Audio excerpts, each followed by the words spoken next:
Georgie is still alive. What if Georgie Denbrough didn't actually die in that storm drain? What if Pennywise has been keeping him alive this entire time, trapped somewhere between life and death, feeding on his fear for 27 years straight? Here's the evidence. In the first movie, when Bill sees Georgie in the flooded basement, something weird happens. Georgie reaches out with his arm completely intact, then suddenly it's torn and bleeding. That switch happens in a single shot. The theory argues this isn't just Pennywise being cruel, it's Pennywise losing control because the real Georgie is fighting underneath. In It Chapter 2, when Bill finds Georgie in the sewers, that kid talks with way too much personality for a puppet. He's confused, emotional, and remembers specific details. The theory suggests it keeps victims in suspended animation, trapped in the deadlights, harvesting their fear over years instead of killing them quickly, like keeping food fresh in the freezer. If this is true, every missing child in Derry might still be conscious somewhere in that nightmare dimension, aware and terrified for decades.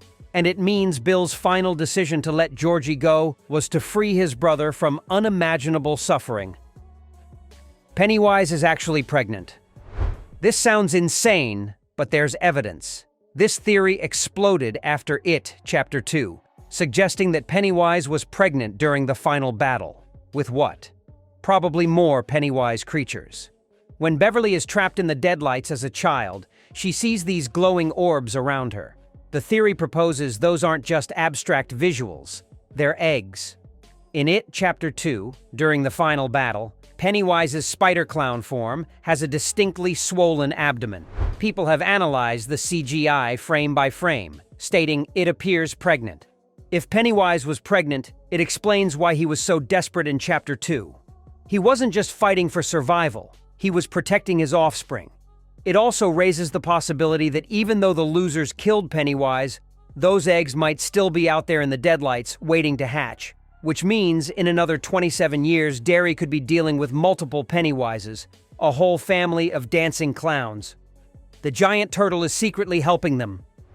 Stephen King fans know about Maturin the turtle, but the movies barely mention him.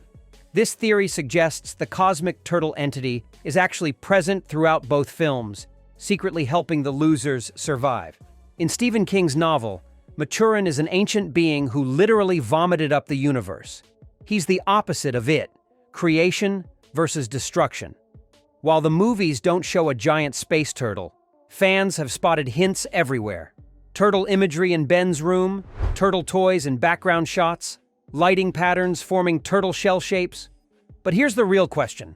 How do traumatized kids defeat an entity that's been alive since before the universe existed? The theory suggests they're channeling Maturin's power without realizing it. Every time they unite, every time belief gives them strength, that's cosmic backup from a turtle god locked in eternal stalemate with It. The turtle can't fight Pennywise directly because of cosmic rules, so he works through human champions. It's somehow more believable than thinking 7 kids beat ancient evil with friendship alone. It Chapter 3 is already hidden in Chapter 2. What if It Chapter 3 is already happening and we don't know it? Fans have analyzed Chapter 2 frame by frame and found hints that a third movie was always planned. Evidence starts with loose threads. We never see what happened to Pennywise's offspring. We never resolve the Deadlights, still floating in that cistern. Mike Hanlon stays in Derry with all his research. That's not a happy ending. But here's the big one. In the final scene, fans claim background details show red balloons in neighboring towns. Not Derry, other places, Castle Rock, Jerusalem's Lot, all Stephen King's story locations. As if what was contained in Derry has now spread. The map Mike shows tracking places it has been corresponds exactly to other King stories. The theory suggests Chapter 3 would follow Mike discovering Pennywise was one of many entities using the Deadlights, that the Deadlights are portals connecting all of King's horror stories. Castle Rock's monsters, Salem's Lot vampires, the mist creatures, all connected through the same interdimensional doorway. By defeating It in Derry, they accidentally opened those portals wider. Mike would assemble a team to fight a threat bigger than one clown, maybe other King protagonists. Danny Torrance from The Shining, anyone who's fought supernatural evil. They'd have to close the Deadlights permanently before everything spills through because in Stephen King's universe, evil never really dies. It just waits for the next cycle. The Losers Club are actually dead.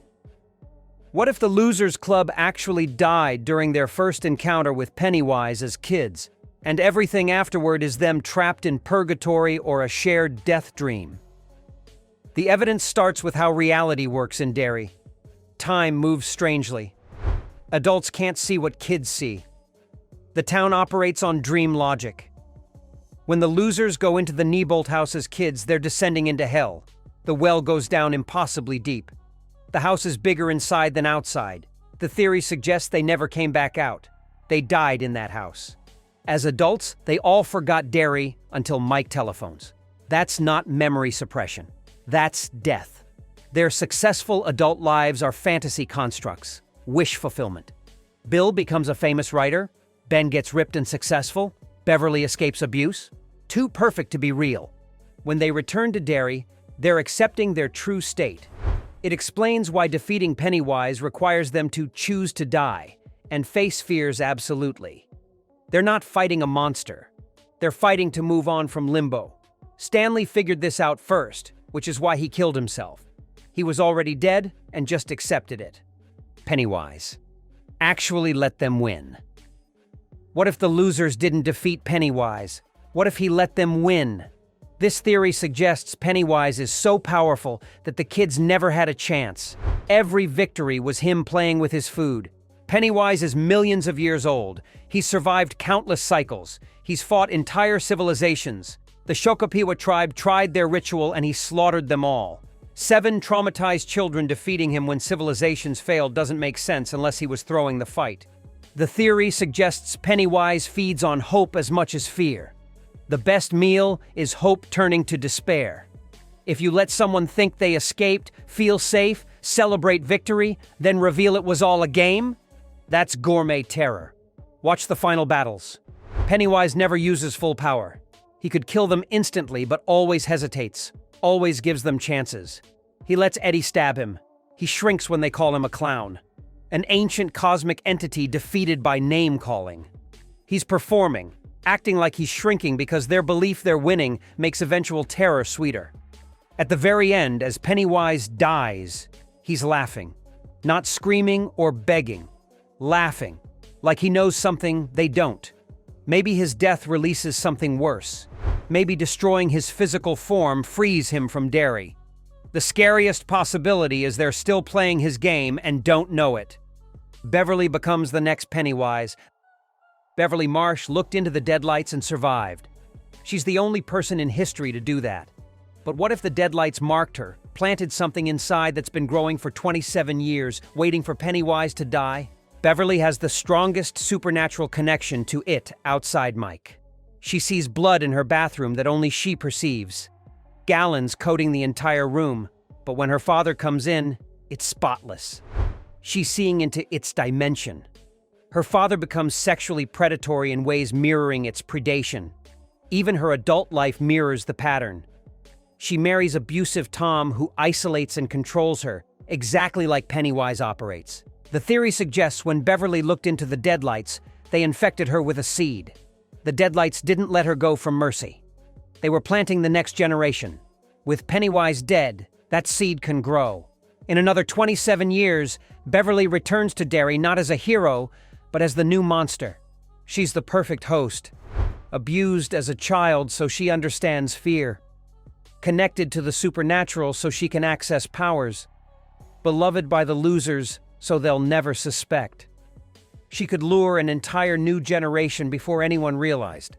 The cycle continues because the Deadlights reproduce by converting victims into the next predator. Richie and Eddie were always meant to be together.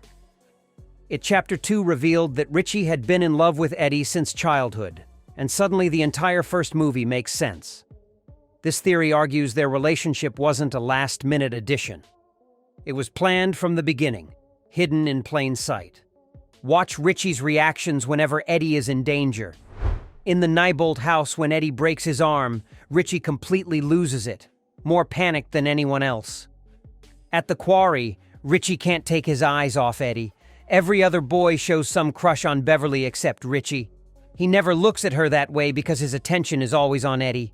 The heartbreaking part is how Richie uses humor as armor. Every joke, every voice is him hiding his feelings because it's the 1980s in small-town Maine and being gay could get you killed.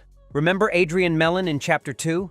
That's what happens to openly gay people in Derry. Richie knew he could never be honest. The carving on the kissing bridge confirms it.